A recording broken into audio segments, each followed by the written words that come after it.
So, session 1 is the Conjuncture of Crisis, rising authoritarianism, fascism and the politics of hate. I think, Vish, do we just go in order? Yeah. Okay. Nivedita, you can come up. Has anyone got any PowerPoint that they need to do? No?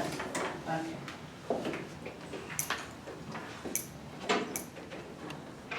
Good morning and thank you for giving me the opportunity, Vish, to be in this room of amazing people. Keeping very much to time, we are starting at 9:35. I intend to finish in 15 minutes. So very quickly, to give you a sense, I was asked to speak about India. So to give you a sense of what's going on in India in 15 minutes, first, at one level, what is going on is a continuation of two projects, one of Hindu nationalism and the other of neoliberal restructuring of the economy, which began around the 90s. Both these projects really reach, the Hindu national project is much older, it has an old history in India, but in the 90s, the Hindu right actually makes its presence felt in the public domain. And it's also in the 90s that the neoliberal restructuring begins under a non-Hindu nationalist government, under the Congress government. So the neoliberal restructuring, I call it predatory capital because neoliberal restructuring sounds extremely civilized, whereas I think predatory capital or predatory capitalism conveys the extent of devastation and loot of natural resources and disenfranchisement of indigenous communities, which has accelerated in the past 5 years, 6 years now. So to talk about the Hindu nationalist agenda first, which is what we are seeing at its peak today. This is a project that begins well in the early 20th century. I won't go into all of that, but what we see is that there's an organization called the Rashtriya Swayamsevak Sangh, RSS, which is the body, the cultural and political force behind Hindu nationalism in India. It is not politically evident, it doesn't speak politically, it doesn't contest elections. It says it's a cultural organization, but every key member of the government today is an RSS member. RSS takes its inspiration from Nazi ideology quite explicitly. The Prime Minister is an RSS member, the Home Minister is an RSS member, several judges of the court over time have revealed themselves to be RSS members once they leave the court.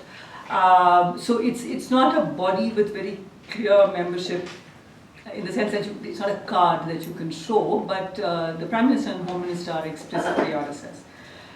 So the RSS agenda is to build a Hindu nation by excluding minorities, by claiming that minority religions do not have their punya bhu, they call it, which is their place of worship is outside the motherland.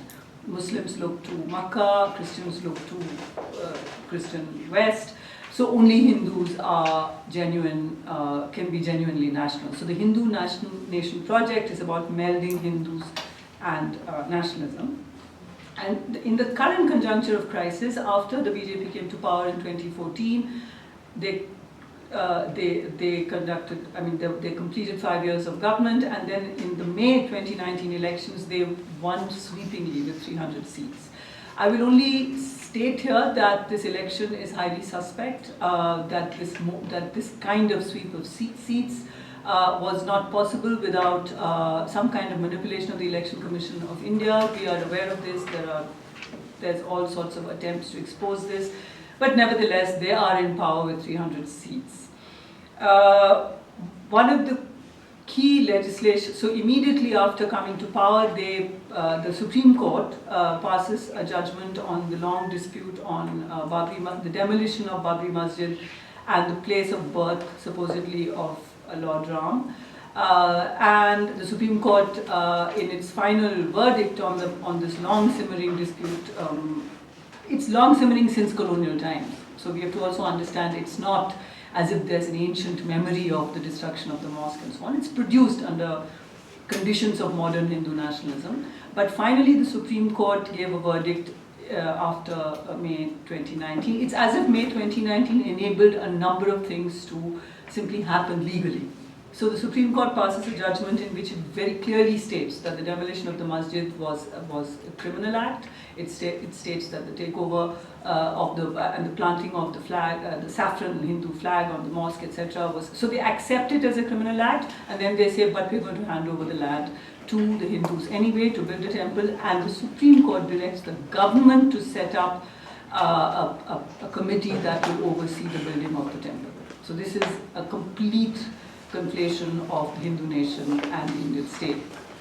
The next act is the abrogation of Article 370, which protected Kashmir's status. The Kashmir as a state was abolished. It has been under lockdown since August 5th. All political opposition is under house arrest. There has been no internet recently. Some internet access was allowed. Kashmir is one vast detention camp with enormous military presence. It is completely under military rule, and we have no idea what's going on in Kashmir, in the rest of India.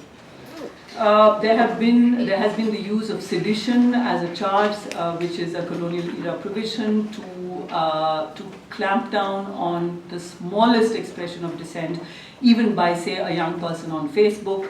But also sedition charges have been laid against literally hundreds of people. These charges don't usually stand up in court. Sedition has been used by previous governments as well. So we must remember there is some continuity, but there's also a specificity. So the Indian state has used most of these measures before, but there's a specificity to this moment of Hindu nation, and that I think we should not underestimate. It's not simply business as usual. There is a clear shift with the power of the Hindu nation. So sedition has been used, and it rarely stands up in court. But if you've been arrested, if you've spent all your life savings in court, your families have been destroyed. So the process is the punishment. It doesn't matter if you're acquitted 20 years down the line. The most current conjuncture has to do with the passing of a legislation. So there are three acronyms which are currently the bloodiest acronyms in India. They are at the heart of a very, very, very strong militant, non-violent resistance, but also at the heart of extreme repression by the state. And these three acronyms are CAA, the Citizenship Amendment Act, the NRC, which is the National Register of Citizens, and the NPR, which is the National Population Register. So the CAA is an act, is a legislation. The NPR is a process of enumerating Indian citizens and identifying doubtful citizens, and the word doubtful is used in English. And the NRC is, again, a process that has already been conducted. So it's the CAA is a legislation. NPR is apparently a simple bureaucratic procedure akin to, it doesn't need a separate act as such. It's akin to conducting a census. The NRC is also akin to conducting a census, but the NRC is explicitly to identify legitimate citizens of India as opposed to illegal immigrants. The NPR is meant to be apparently just an enumeration. It's not meant to be doing anything more than that, but it introduces the category of the doubtful citizen. The NRC was already conducted in the state of Assam. There's history to that, I won't go into that. It excluded so the illegal immigrant is the Muslim. It's just code for the Muslim. And so the idea is that from Bangladesh and from, largely from Bangladesh, immigrants are apparently pouring into India, and along with, so this is the RSS myth or narrative, that along with the rapid proliferation of the Muslim community, which is a very apparently reproductively prolific community, not matched by any statistics, there's no need for any facts in this narrative. It is simply stated that Hindus will become a minority in this, in our own country, because of the reproduction of Muslims and because of illegal immigrants. But when the NRC was conducted in Assam, something like let's say 1,400,000 people who were left out of the NRC because they didn't have the appropriate papers were Hindus. Most of these were Dalits. So the NRC comes first in Assam. Large numbers of Hindus Hindus get left out of the NRC, because the idea of what is a paper that will prove you're a citizen is highly, highly contested. What will be accepted as proof of citizenship has been found to be very complicated. So after the NRC is conducted in Assam, the CAA is passed after this government comes to power. And the CAA is an apparently benign legislation which offers citizenship to all persecuted minorities from neighboring countries of India, except Muslims. The religions which are persecuted are named, but Muslims are pointedly excluded. So they're basically following the logic that there are these Muslim countries around India where Hindus and Christians, even Christians, are permitted to be on this list of persecuted minorities. I think they are seen by the RSS as a very tiny and not very problematic minority. Although they have faced enormous violence from the RSS, but that's another. Right now, only the Muslims are pointedly excluded. And obviously everyone immediately got what's going on, because when the Home Minister also announced, he made it very clear that there's a chronology. First there will be the NRC, then first there will be the CAA, then there will be the NPR, and then there will be the NRC. And what he meant was that when the NRC is conducted, any non-Muslim who is not covered by the NRC will be protected by the CAA. You see, because the CAA permits refugees who are non-Muslim to seek refugee status in India. So it's very clear this is meant to disenfranchise not just new illegal immigrants, but it is meant to disenfranchise every Muslim in the country. There are detention camps, but detention camps cannot hold all those who are not, held or covered by the NRC. So this will be a means by which properties will be confiscated. You will be not permitted to vote. Your name will be taken off the electoral rolls. And for all practical purposes, the Muslim community will be devastated, disenfranchised, and left at the mercy of a criminal mafia, in a sense, of this government. So there have been countrywide protests of Muslims, but also of non-Muslims. In other words, this is not an exclusively Muslim protest, but it is also a Muslim protest. And so it's a very important moment, because Muslims are speaking up as Muslims, but they're speaking up as citizens of the country. The constitution is being invoked again and again. The constitution is the key element of the protest at every one of the. There have been now massive 24-hour sit-ins by Muslim women in different parts of the country. The most famous one is in Delhi. It's called Shaheen Bagh. They simply sit there 24 hours a day, and just amazingly militant, culturally vibrant, and all sorts of energies are pouring into these protests. Artists come there, lawyers come there. There are songs. There's color. It's like a celebration of the Constitution. That's the interesting thing, because they know what they face. They face a living death. They face becoming, they face a complete extinction as citizens in the country of their birth.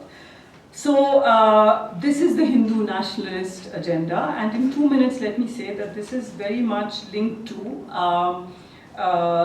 the corporate loot that has been going on at an accelerated pace. So what happens is, we often say, so we are left doing the Hindu Muslim, Hindu Muslim, Hindu Muslim, but in the meanwhile, the most blatant, brazen loot of public resources is carrying on. Banks have failed, and then it is found. For the latest bank to have failed is called the Yes Bank, and the Yes Bank is found to have lent vast sums to the biggest, the key industrialists who support the BJP. So there is the privatizing of the public sector. There's the dismantling of public sector units, and all of this is basically being privatized. Universities are gradually being made self-funding and on the way to becoming privatized. India has had an extremely robust public university system that is being dismantled. The moment Kashmir was put under lockdown and Article 370 was abrogated, 125 projects were cleared in 3 meetings, diverting forest lands for development projects. And development is code word for corporate loot. So you can see that it appears to be, it is also about Hindu-Muslim, but it is being used to further the corporate agenda. There has been an extremely opaque program of electoral bonds through which the BJP has been funded extensively, and the court refused to entertain a petition which said that these bonds, the contributors should be made public, and the court said no, we don't need to do that. So there are secret funders who are using corporate bonds, electoral bonds, to fund the BJP. Mining is taking over land from indigenous communities, not following the laws on village committee participation, absolutely ignoring ecological clearance kinds of limitations. So the corporate loot behind the saffron banner has been unstoppable, and the economy is in complete. The economy has reached its lowest point ever, and why it's difficult to even state exactly what is the extent of the destruction of the economy is that one of the targets of this regime has been statistics.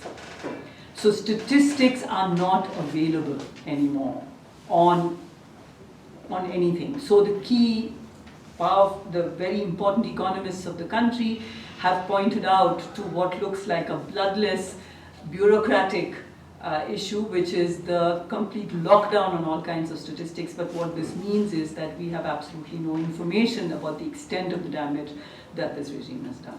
Thank you. Thank you very much.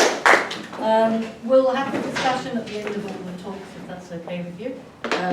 Ingar? Yeah, thank you. Thank you for the invitation. I'm very happy to be able to speak to you and also to hear your presentations, because I think that the question of the new internationalism is more pressuring than probably ever. The task is to understand, like as Vish said in his initial statement, to understand whether the new fascism or right-wing populism or right-wing authoritarian nationalism, however you want to call it, whether and how it is linked to neoliberalism. And I'm convinced that the rise of what I would call right-wing authoritarian nationalism needs to be understood through the lens of neoliberalism and its failures.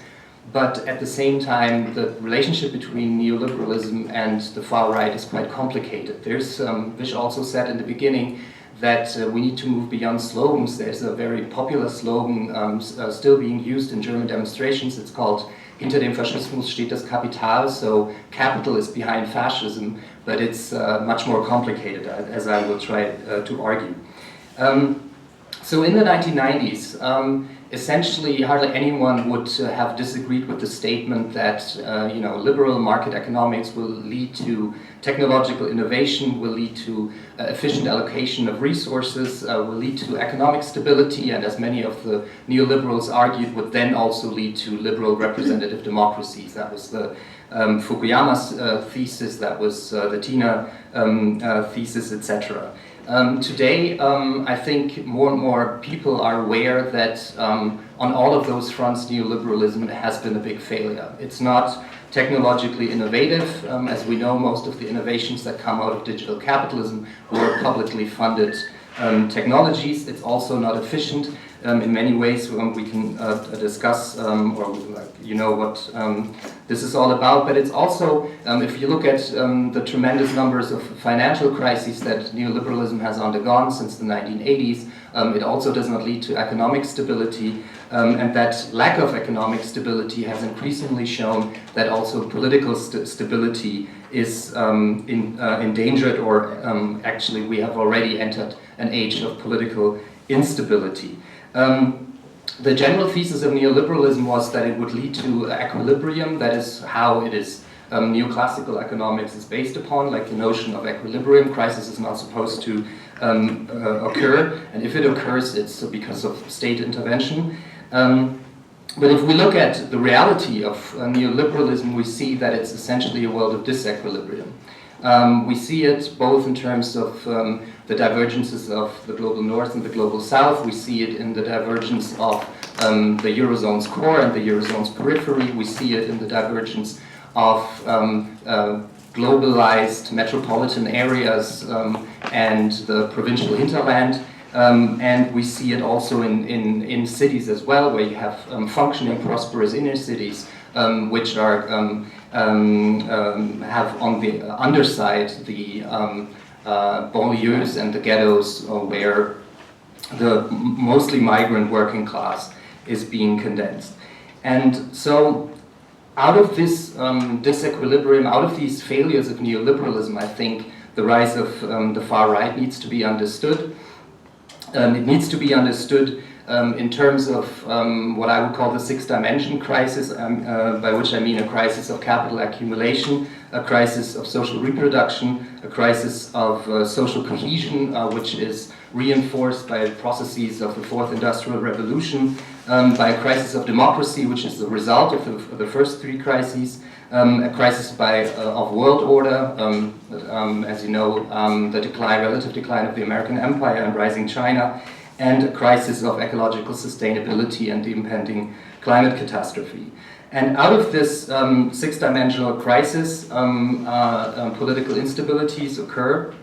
Neoliberalism has always been accompanied by a crisis of representation, a crisis that has unfolded in a kind of triple polarization where the neoliberal imperial center is being dwarfed and diminished at the expense of both frictions on the left wing and the right wing authoritarian nationalism or right-wing populism on the right, but also neo-socialist, some would say class struggle, social democracy approaches like Jeremy Corbyn, Bernie Sanders, or the German Left Party, etc. And this ongoing triple polarization or three poles that emerged has been reinforced in the past 5 years. We've seen that since 2016, right-wing populism has not only become a strong force in political systems, but it has actually been capable of seizing political power. From the Brexit, which was undertaken under nationalist terms, to Donald Trump's election, to Modi, to Bolsonaro, to Austria-Hungary, Italy, etc. And I think that it is no coincidence that this rise of right-wing authoritarian nationalism since 2016 kind of temporarily coincides with the defeat of the global left in Greece in 2015. Because I think there is a causal connection between left-wing defeats and the surge of the right. Nikos Poulantzas, in his book Fascism and Dictatorship, reminds us that it was not, in the 1930s, it was not the strength of the left that gave rise to fascism in Europe, but on the contrary, was the weakness of the left to seize power in a moment of deep social crisis, where essentially the conditions had deteriorated in a way that alternatives that would be socially inclusive would have to be implemented by the left, because that's what the left's project is about. But if the left fails to do it, the rise of the far right is unstoppable. And the connection between, in my view, between fascism and neoliberalism is that they are essentially two siblings. In essence, that throughout all of the big crises of capitalism, of the four big crises, the Long Depression, the Great Depression, the crisis of Fordism, and the ongoing crisis, all of these crises have been accompanied by the rise of the far right as a kind of radicalization of the middle classes. And if you look at the interesting fact, for instance, that in Europe, the countries that had the least room for maneuvering in economic terms, where the middle classes have actually eroded, those countries took a left turn after the Eurozone crisis, whereas those countries where there's more economic room for maneuvering, like the northern and EU core countries, actually turned to the right. So in Greece it was not Golden Dawn that benefited from the crisis, but it was Syriza. In Spain it was Podemos, and it was not the far right. Similar things could be said about Portugal, whereas in the Benelux countries, Scandinavia or Germany, it was actually the far right that benefited most from the crisis, which I think can be explained by the fact that it is status right of the middle classes which radicalizes them to the right, and which are then, if the left is not strong enough to effect change, also develop proletarianized bases, but there's always a continuous contradiction between the middle class cadres in far-right parties and their proletarianized base. So it seems that the neoliberalism has created demons that it essentially can't get rid of. I mean, neoliberalism essentially means that people have to adapt culturally, mentally, to globalized capitalism, and for some, especially younger generations, that's possible. They know how to speak English, they know how to use computers, but essentially the symbolic center of society is shifting towards, like away from the traditional middle classes, and in that sense I think you could also speak of the far right as a kind of blind revolt against the modernity of globalized capitalism.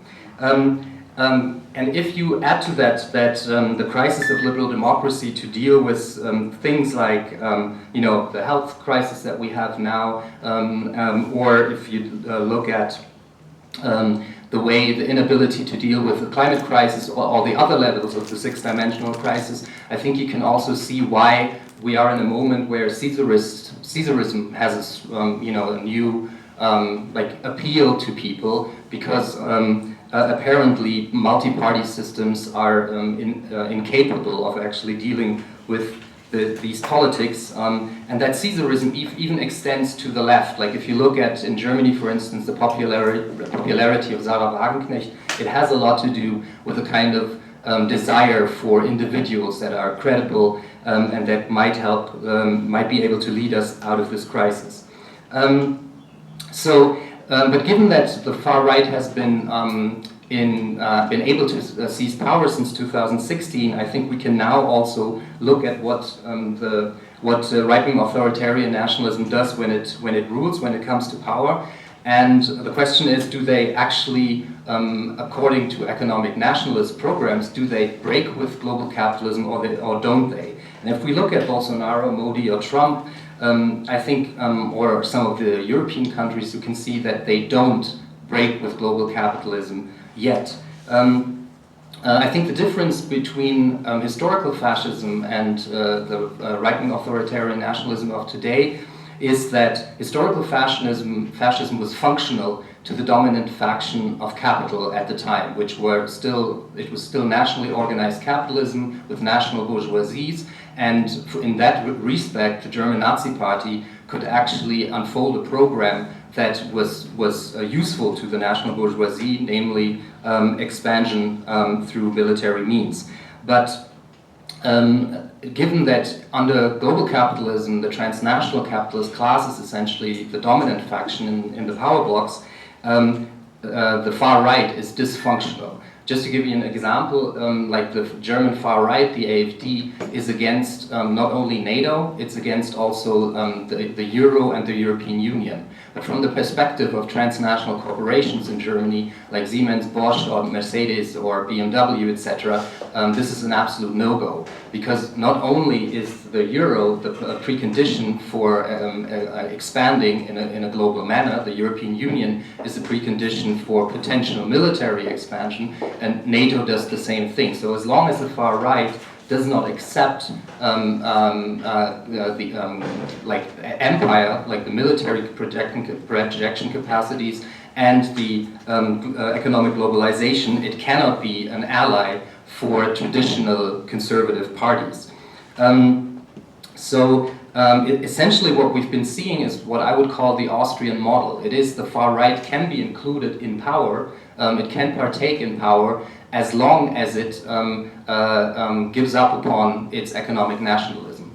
In Austria, for instance, the far right ran on a platform that it wanted to have a referendum on EU membership and on the euro, and when it joined the government, it essentially had to give up on those issues. Like, not only the coalition treaty not only contained a pledge to European integration, but it also contained limitations to any kind of referendums on any kind of such questions, like during the longevity of the new government. And once they had accepted that, once they had accepted that, they could actually be presented the Ministry of the Interior, and they could persecute the common enemies of neoliberalism and fascism, namely the left and Muslims, or namely the left and minorities. So I think so far this is the tendency of how right-wing authoritarian nationalism, due to the lack of a really coherent social and state theory and a coherent project,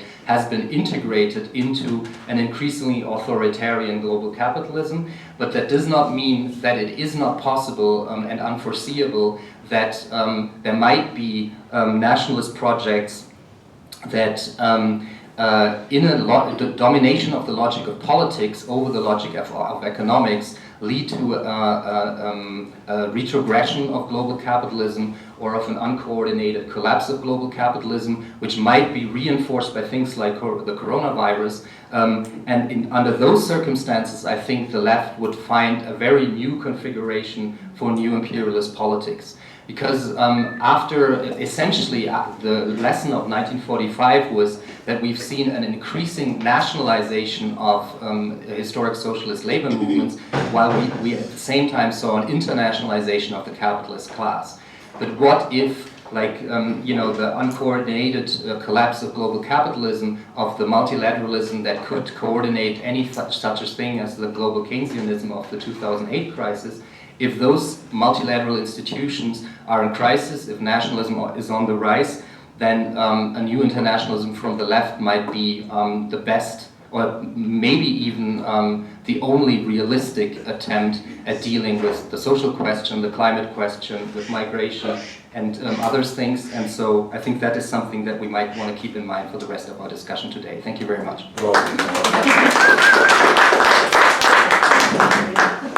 On time. Zelda?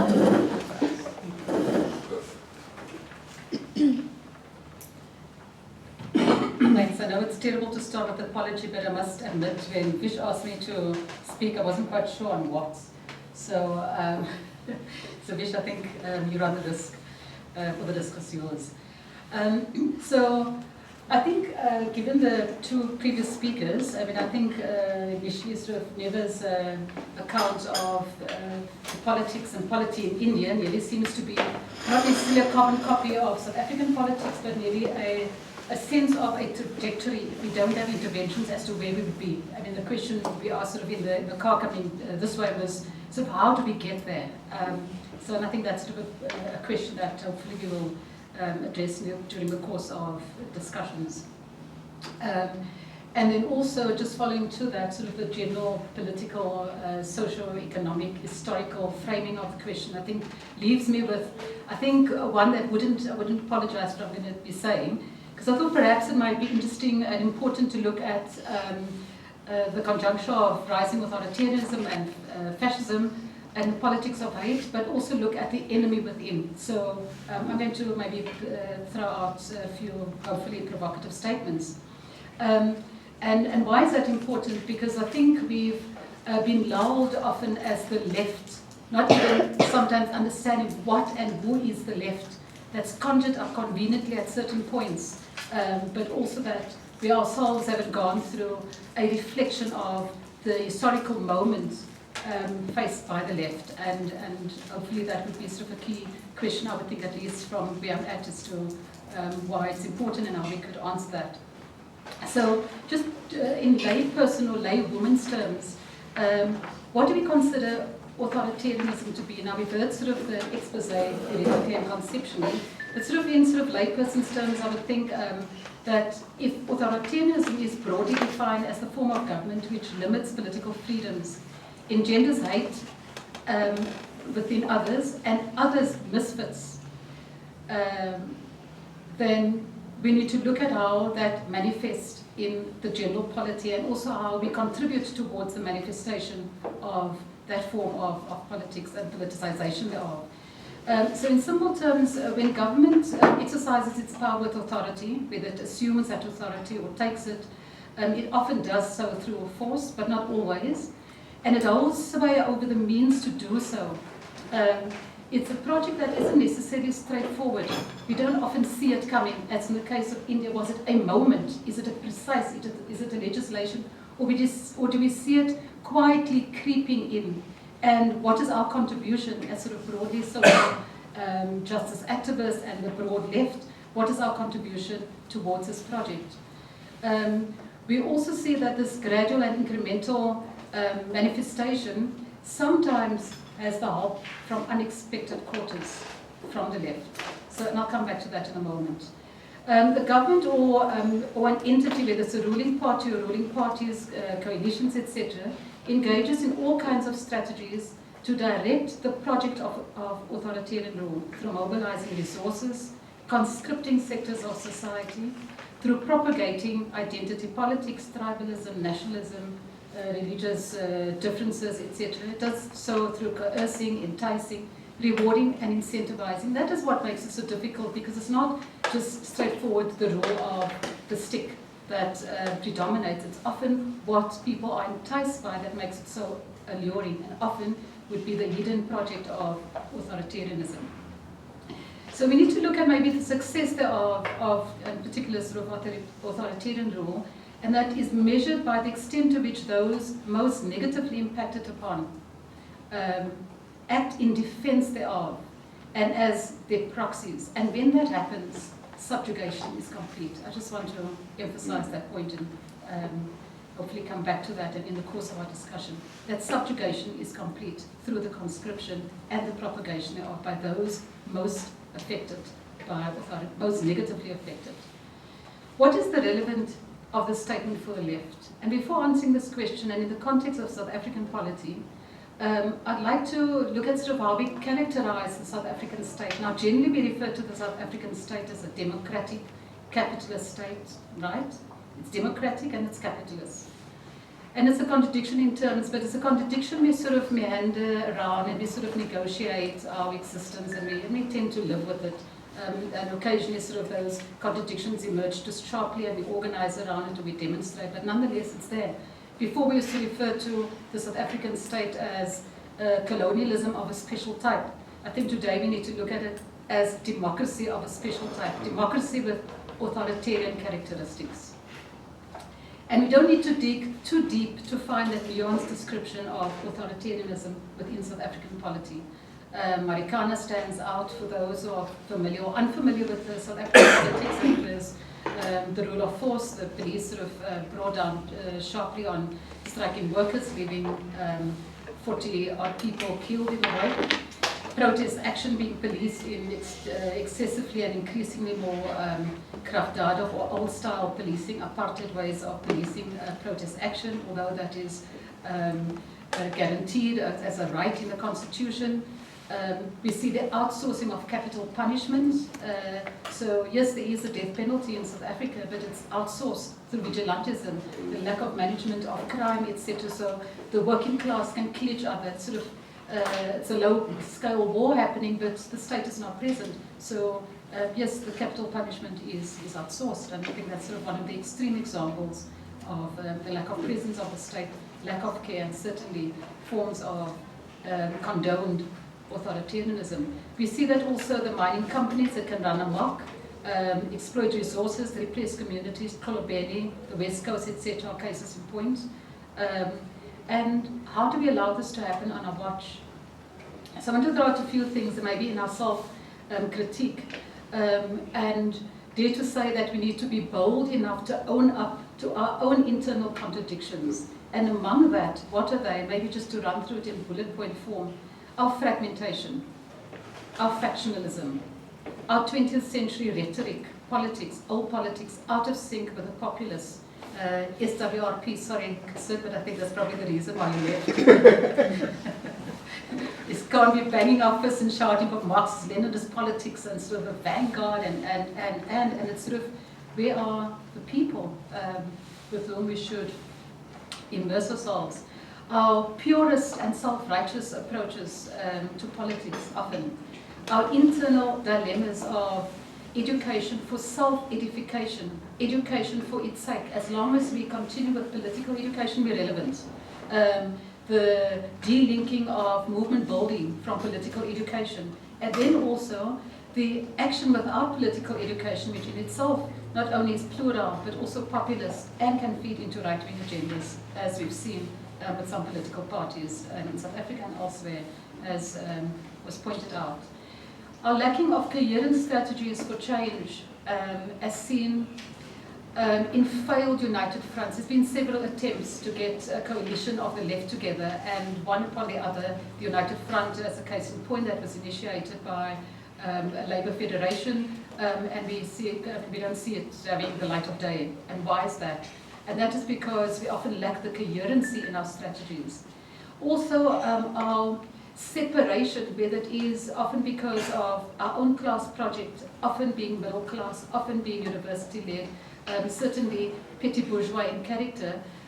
Not that that in itself is wrong, in itself is a problem, but the separation and the lack of immersion among the people, leading to a misreading of political consciousness of the masses, and the timing of actions, and our application of narrow vanguardism.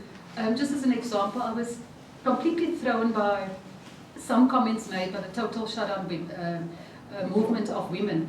Now, once they, I know it's not right to generalize, but in some quarters it came out sort of very prominently, and where women were calling, as a reaction to manifestations and extreme manifestations of misogyny and patriarchy, saying enough is enough, following from the Me Too movement, saying, you know, we need to shut down all forms of social reproduction and social labor that involve women, and calling for not only a stay away from work, but also stay away from those sort of socially engendered and gendered chores and labor, and also called for women to stop breastfeeding their babies. And like, where are we at? Who are we talking to? And we say that to a working class community, stop feeding your baby, don't breastfeed your baby. So how out of sync are we with the real world? But we reproduce that sort of, we call it left politics or radicalism, but it's alienating, to say the least. So in raising all these questions, and I'm sure the list can continue and go on from our own experience, from our different settings, but the point to be made is that we need to be reflective on our politics from the past and the politics in the present, and our relevance of the type of politics that we engender and the consequences thereof. So to use the old phrase, what is to be done, and no pun intended there, or but I think we need to be bold and we need to be courageous. We need to have those courageous conversations among ourselves. We need to reflect on what our historic mission is. We need to look at what the challenges are and how and what we need to do to rise to these challenges. And the opportunities, I think the previous speaker pointed to that, sort of what in this historical moment are the opportunities presented to us as the left. Growing unemployment and inequality coupled with the dependency politics, and here I refer to particularly dependency on social grants and on the state. So the state on the one hand is a repressive, authoritarian state, as we saw with Marikana, etc., but it's also a benevolent state, and we vacillate between the two in a fairly schizophrenic way, depending on the state and then opposing the state, but still state-centered politics that endures. And also in the state of hopelessness sometimes, the hopeless futures that's presented particularly to the marginalized and working class. What are the spaces that are open to us in engaging this sort of hopeless futures when, given the contradictions in your coalition of neo-liberal and authoritarian politics, those questions cannot be answered by neoliberal politics, by a fascist state, by increasing, encroaching authoritarianism. In fact, it exacerbates those conditions. So there are opportunities that the crisis within presents to the left, provided we address those questions, I would think, as a caveat, and be reflective in that way as to what the left needs to do and what we need to put in our armory to address those contradictions.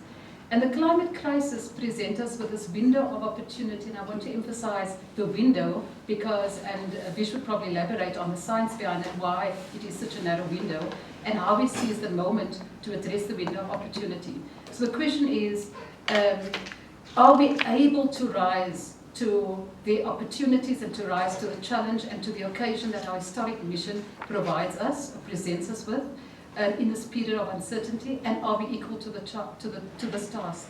And then furthermore, and lastly, I'm just going to run through this quickly, we need to inject within the left politics a sense of humanity. Authoritarianism dehumanizes politics, dehumanizes people, takes away the face of poverty, the face of inequality, and we need to put the face and the voice of those most affected at the center, front and center of politics.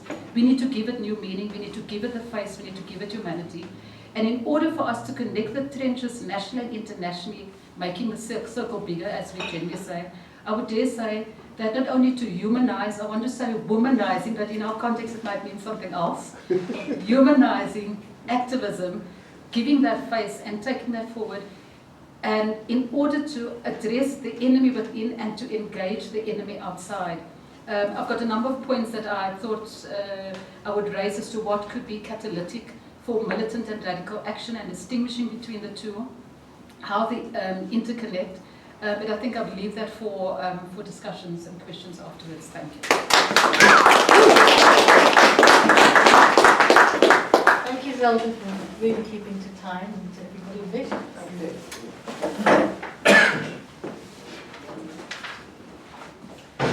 Comrades, I shared two pieces. One was an invited piece by the Rosa Luxemburg Foundation in Germany.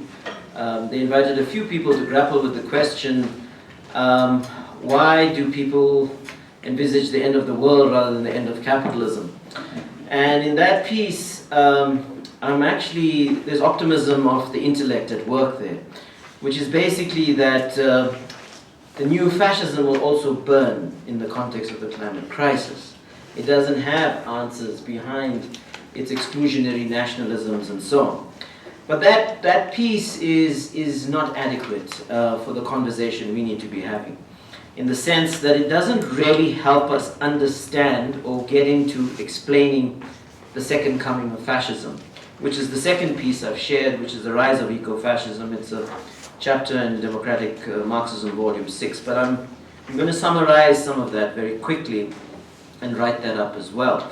So I agree with what Ingar has put forward, and Nivi and Zelda, that we are seeing a kind of authoritarian shift in market democracies. We're seeing it in the global north, we're seeing it in the global south. Trump basically leads not a democracy, but he leads a plutocratic political order. The United States doesn't have a democracy anymore. But we are seeing in Poland, we're seeing in Turkey, we're seeing in Israel, we're seeing in Italy, we're seeing in Brazil, Philippines, Australia, India, the largest democracy to name a few, the shift towards authoritarian market democracies. Egypt, I mean, the list Egypt. Okay. But in March 2019, a mass shooter in Christchurch, New Zealand, killed 51 people and declared he was an eco-fascist. On the 28th of July, a man killed 3 people at California's Gilroy Garlic Festival and raised environmental concerns. On the 3rd of August, a gunman killed 22 people in El Paso, Texas, Walmart, and provided a link to environmentalism in his manifesto. What we are seeing here is the greening of hate on a planetary scale. And basically, we have to locate this in the context of the second coming of fascism. But how do we understand fascism today? Now, the interwar years has, particularly in the 20th century, has given us tight definitions, conceptions, and ideas to think about this. But there are limits to that. We cannot have a trans-historical definition of fascism. And I think this is where Poulantzas is helpful. Excuse me. We've got to understand that fascism is a tendency within monopoly capitalism, and particularly its transnationalizing phase of today. But that means we've got to look at it in situ. We've got to study it in context to understand and unpack the kind of fascism we are dealing with. So that's the first methodological point, if you like, I want to make. The second is that we've got to rethink the history of fascism in the 20th century. Because while academic literature and so on talks largely about the interwar years of fascism, I would argue there was a second moment of fascism in the 20th century, and it's the military dictatorships we've had in the global south, supported by US-led imperialism. We've seen it in Latin America, the longest military dictatorship from 64 till about 84 in Brazil. We've seen it in Indonesia, we've seen it in various places in the world. We've got to situate that moment because there are continuities. When Bolsonaro venerates military rule in Brazil, where does this come from? Okay, and we got to put that into perspective. The third quick point is that there is a specific type of crisis that we are going through right now in terms of global capitalism. Ingar's covered some of those dimensions. It's a total crisis of capitalism. It is the fourth general crisis of capitalism in world history. So the late 19th century, interwar years, the 70s, but there's something specific about this crisis.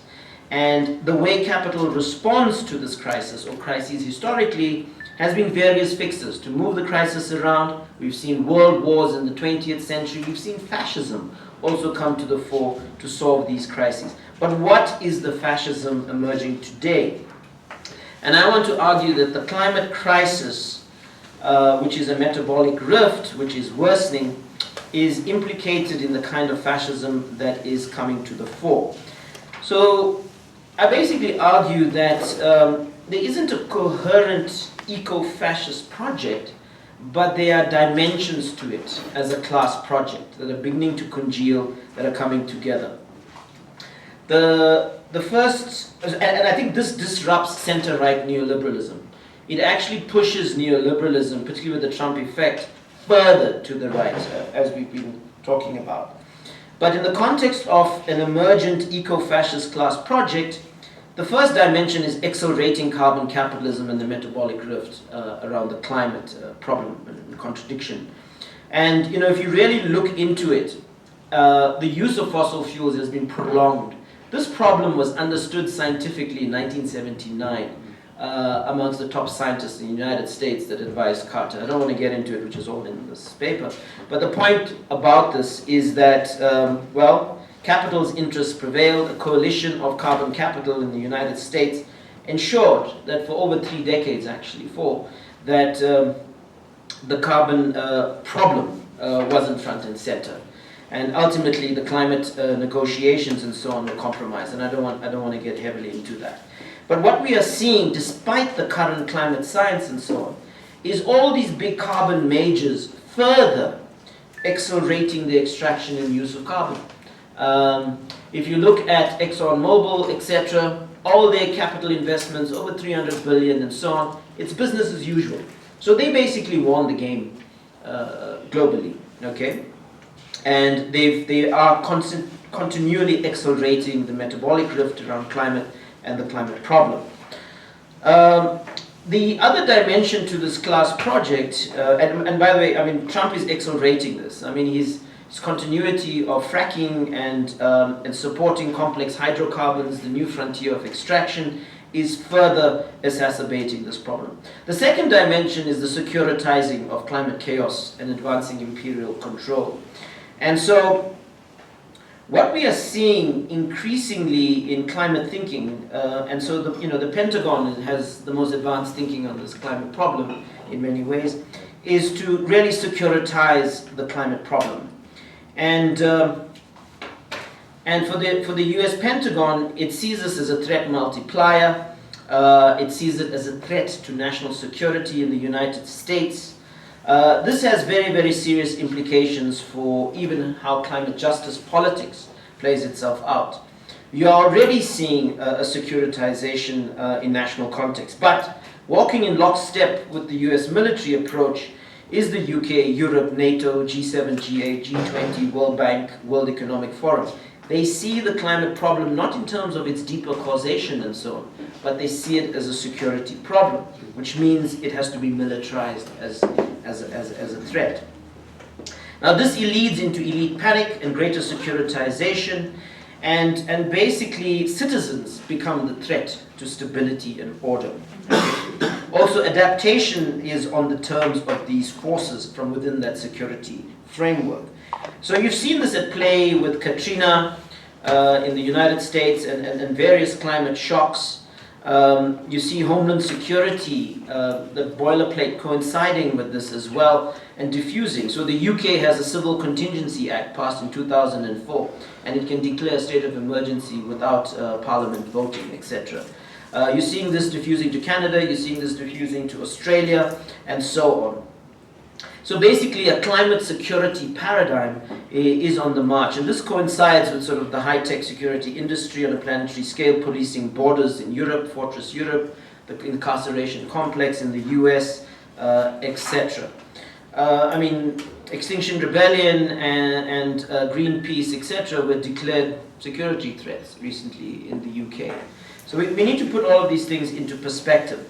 But following the logic of the Pentagon's understanding of climate change as a threat multiplier, many countries on our continent are considered security threats and failed states.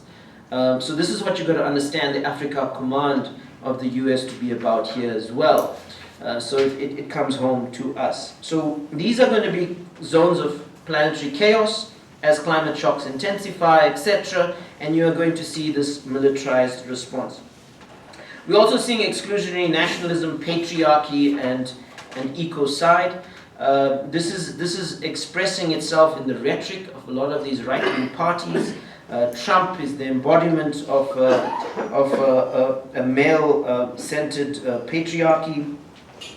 You're also seeing this even in India in various ways, and so on. Because of time, I'm just running through this. 5 minutes. Yeah. So there's also a sort of a racist exclusionary lifeboat discourse emerging, and it's consistent with where the US military is. But in global discourse, it's about populationism, it's the darker nations with the fertility booms and so on that are the problems around climate. And so deeply racist sort of neo-Darwinianism and so on. And then maybe just to highlight the geoengineering. So there's various techno fixes coming to the fore. But the Bill Gates Foundation, for example, has invested heavily in thinking through this technology. And they want to play with the thermometer of our planet. It's deeply undemocratic. It's not going to the root causes of this problem. It's going to affect all of us. You can only understand this technology once it's put into play and its consequences and so on. But again, you know, even e-mobility issues, we're discussing this with Ingar as well, is another techno fix. But there are limits to how far capital can go with those solutions. But having said all of that, there are limits to the emergent eco-fascist project, and we really need to bring those limits to the fore. The first is that the climate crisis, if you look at it through the lens of the security paradigm, is a long war. Now, no military can fight a long war, including the United States, on many fronts, zones of chaos, etc. So we shouldn't have this reified conception of the most powerful military on planet Earth is just going to prevail. No. Actually, climate crisis, climate chaos will even overwhelm it, and it's already overwhelming it in the context of its military bases and so on, getting inundated with sea level rise, etc., etc.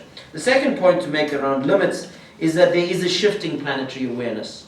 Despite over 40 years of denialism, of attacking climate science by the eco-fascist bloc, and particularly fossil capital, there's a shift. Even in polls in the United States, over 70% of that population is concerned about climate going into this election. It is a climate election in many ways, and I'm very sad at what's happening with Bernie. But even in the South African context and others, climate shocks are a lived reality now. And so people are connecting up dots, and this is very, very important. The other point to make is that there is a second cycle of resistance. We're going to have a panel around building the climate justice movement, but just to say that what has come to the fore is not adequate to the task. The Fridays for Future movement, very important. Extinction Rebellion, very important. But we don't have a global climate justice movement. And ultimately, that's a challenge that we all have to grapple with. I think I'm just going to conclude there. Thanks.